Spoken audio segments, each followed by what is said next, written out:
So yo, what if I told you everything you thought you knew about human origins, history, and being alone in the universe was a lie? What if the truth was hidden behind layers of deception, gaslighting, and manipulation? What if the real story was stranger, deeper, and more profound than we ever imagined? This is the story of the Great Gaslight. The first gaslight we need to extinguish is the lie of random evolution. The evidence? It's in our own genes. It's called chromosome 2. I know, so what? It's a fusion. That happens. Yeah, but a fusion? This isn't a 1 in a billion event. This is a statistical impossibility. A zero probability telomere to telomere fusion that happened once, survived, reproduced, and became the standard for the entire species. And the gaslight of random chance? It gets executed when you see that the FOXP2 language gene, the software for symbolic thought, was activated at the exact same time. That's not chance. That's a signature. And let one god be slaughtered so that all the gods may be cleansed. In a dipping from his flesh and blood, let men to mix clay, that God and man may be thoroughly mixed in the clay, so that we may hear the drumbeat forever. Let a ghost come into existence from the God's flesh, and let it proclaim it as its living sign. And let the ghost exist so that this is not forgotten. I bet you think I'm quoting Sitchin, and you know Sitchin's been debunked. But I'm not quoting Sitchin. I'm quoting the academic translation of the Hatcher-Hassis tablet, the verifiable plot. Lower gods, the Ajiji, they rebelled against their drudgery so that the great gods, the Anuna, decide to create a human being to assume that drudgery. I'm quoting the linguistic fact that the Hebrew word Elohim is grammatically plural. I'm quoting the structural evidence for the fusion of chromosome number 2 and the accelerated evolution of the FOXP2 gene, the scientific confirmation of an intervention.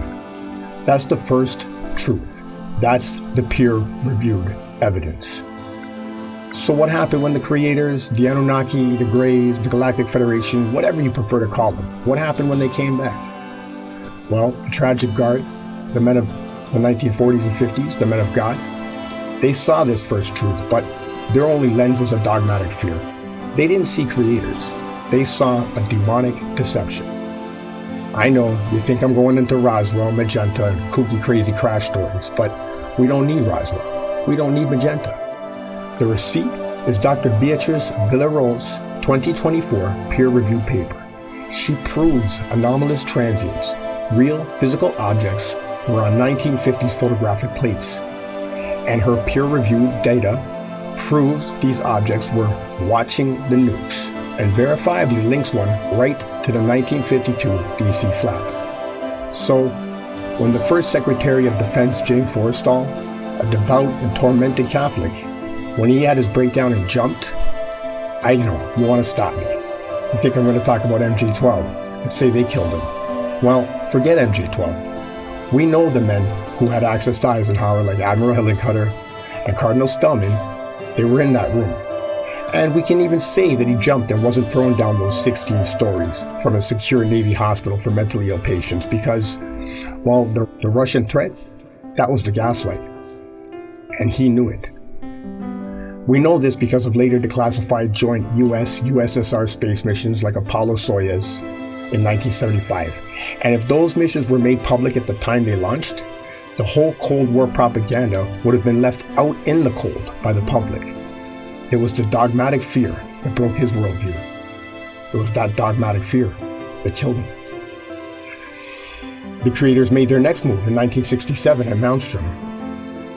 I know you probably read that Wall Street Journal article and might think that it was an EMP test. Well, an EMP test on their live nuclear missiles, their own live nuclear missiles, that's not a test. That's an act of national suicide. And the bulletproof evidence is Captain Robert Salas's sworn testimony that the orb was reported before the missiles went down. The greedy guard got the message. They cannot win a real war, so they plan a fake one. Let me just stop you there. I know Project Bluebeam's insane.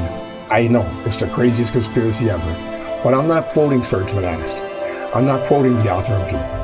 I'm talking about the verifiable playbook. The evidence is Dr. Carol Ross's sworn testimony about her boss, paperclip scientist Werner von Braun.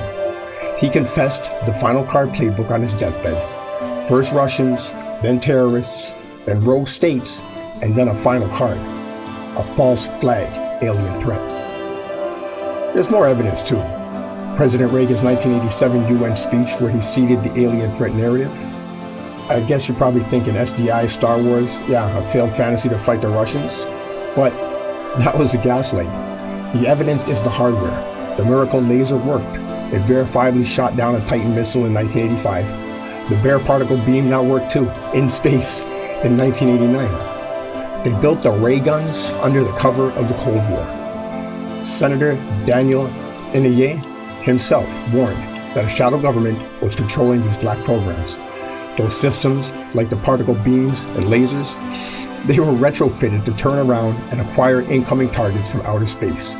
That capability, Congress was never read into it. President Reagan reported a UFO sighting in 1974, an experience that reportedly left him deeply affected. Some say Reagan was a true believer, possibly even gaslit into the alien threat narrative by the greedy guards surrounding him. Men like Dick Cheney, whose ties to defense contractors fueled the military-industrial complex, and George H.W. Bush, whose oil industry connections shaped geopolitical agendas.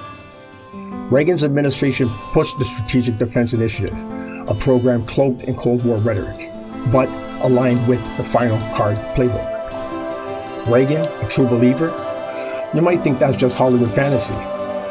And maybe it is, but the evidence is in the patterns, the speeches, the programs, the men behind the scenes. The greedy guard didn't just control the narrative, they weaponized it. The alien threat was the ultimate gaslight, a manufactured enemy to justify control, fear, for profit. The greedy guard's real motive is exposed. Ross Coulthart's reporting verifiably links their Tic Tac to the Lockheed Skunk Works. However, Dr. James Lukatsky, who ran the real program, recently clarified on the Weaponized podcast that the Tic Tac craft are not Lockheed technology. He also confirmed that radar jamming capabilities were nowhere near operational in SAP or USAP programs as of 2004. This suggests that, like President Reagan, the greedy guard may be gaslighting the mainstream media and the public to control the narrative. I hear the Pentagon is investigating, and Arrow says there's no credible evidence.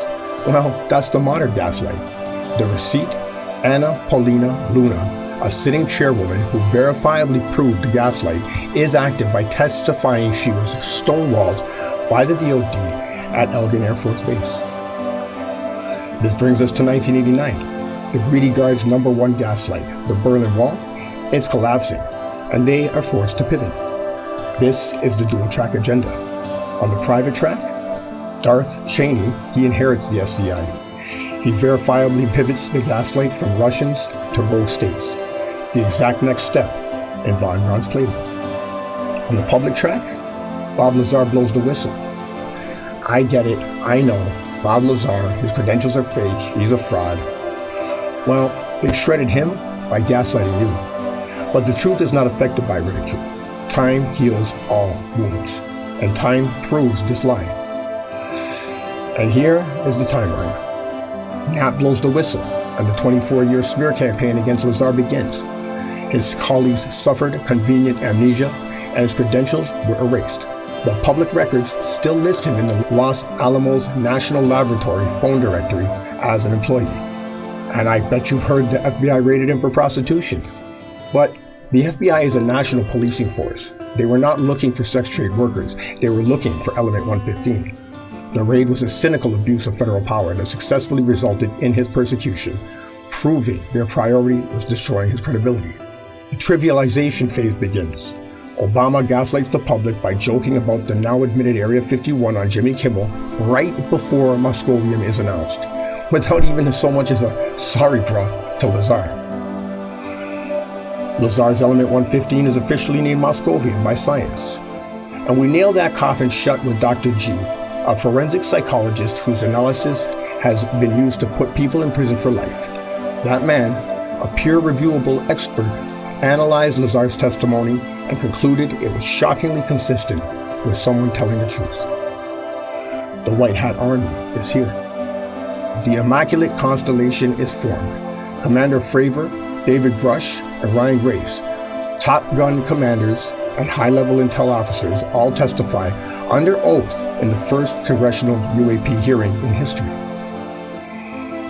I bet you thought the Tic Tac was a camera glitch or a gimbal flare, but that's the most persistent lie, and we execute it with contempt for their intelligence. Commander David Fravor is a man who cost the Navy over $11 million to train. These Top Gun pilots are entrusted with the most serious responsibilities in our nuclear arsenal. His $70 million fighter jet, a $5 billion aircraft carrier, and a multi-billion dollar radar system are all simultaneously malfunctioning? The lie is absurd. The greedy guard allowed this lie to persist because they were fighting an inter-service turf war with the Navy, just to control the data. The hardware proof that executes the lie? Well, the Tomahawk missile orb in a congressional hearing, George Knapp provided the video. The orb took a direct hit from an active missile and shrugged it off. We doubled down on the credibility of Dr. G. He backed Bob Lazar's testimony as shockingly consistent with the truth. After the Immaculate Constellation testimony, we doubled down again on Dr. G's work to back Jake Barber, the crash retrieval witness. This is a man whose analysis is taken seriously when facing a judge for life sentences. So, the death penalty is not off the table if Dr. G calls you a liar. The greedy guard's real motive is exposed. Ross Coulthart's reporting verifiably links the Tic Tac to the Lockheed Skunk Works, and Dr. James Lukatsky, who ran the real program, confirms they know this is no glitch.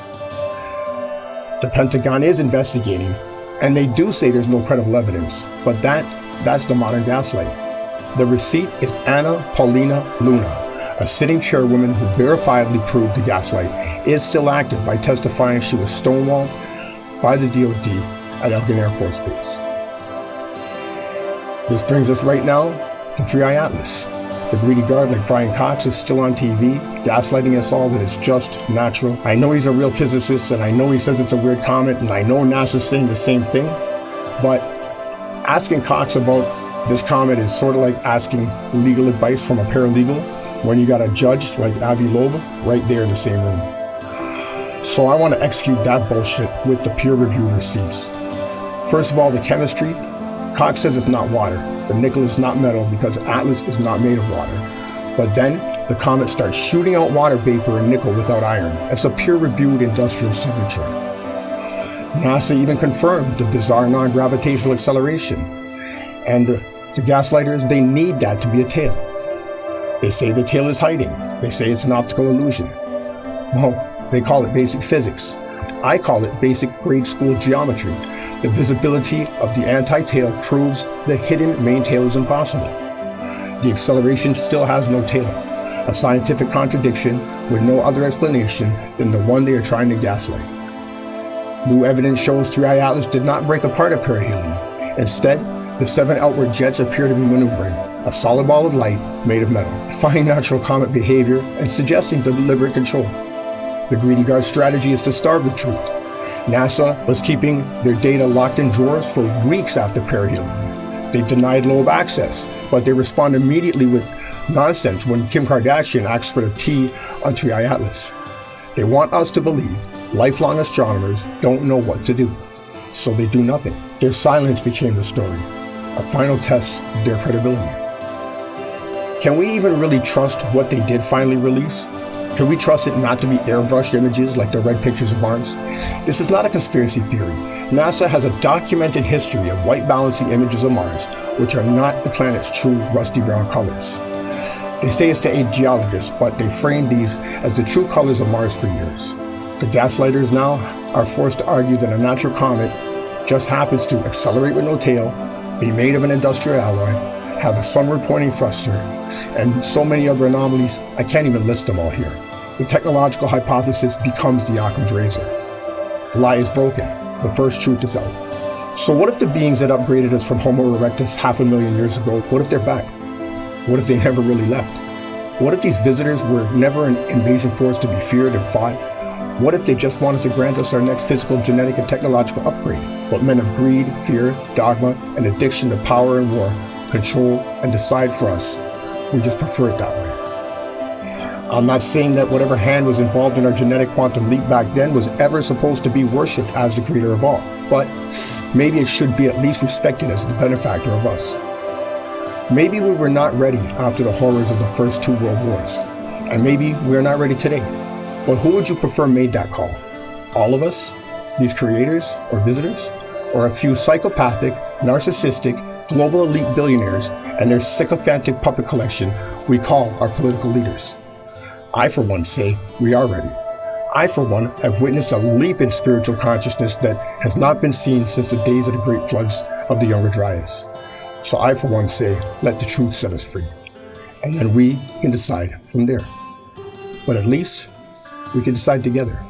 If you learned anything watching this, if you want to explore reality co-creation, consciousness ascension, hit me up, nogoodbreathing.com.